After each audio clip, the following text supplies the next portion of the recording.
धूप एक विशाल घास के मैदान को रंग देती है, जहां भारतीय और पाकिस्तानी हिरण इकट्ठा होते हैं। उनकी आंखें प्रतिस्पर्धी आग से चमकती हैं। जैसे ही भोर होती है, दौड़ शुरू होती है। खुर पृथ्वी के खिलाफ एक अथक लय बजाते हैं। ढोल और सीटी की गूंज हवा में भर जाती है, उन्हें प्रेरित करती है, क्योंकि वे फीकी रोशनी में अथक दौड़ते हैं। ड्रम बजते हैं और सीटियां बजती हैं, क्योंकि यह प्रतियोगिता का दिन है। पाकिस्तानी और भारतीय हिरण आगे दौड़ते हैं। मैदान में गति का धुंधलापन, बिजली की गति से वे गर्दन और गर्दन की दौड़ लगाते हैं। गति और चपलता का एक रोमांचक मुकाबला। हिरण गर्दन और गर्दन दौड़ते हैं। एक फोटो फिनिश कुछ भी तय नहीं करता है। प्रतियोगिता अधर में लटकी हुई है, अनसुलझी और तनावपूर्ण। भाइयों, अगर मैं अच्छा दौड़ा तो पसंद करें।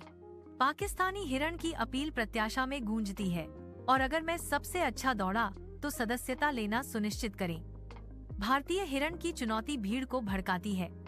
प्रतिद्वंद्विता तेज हो जाती है।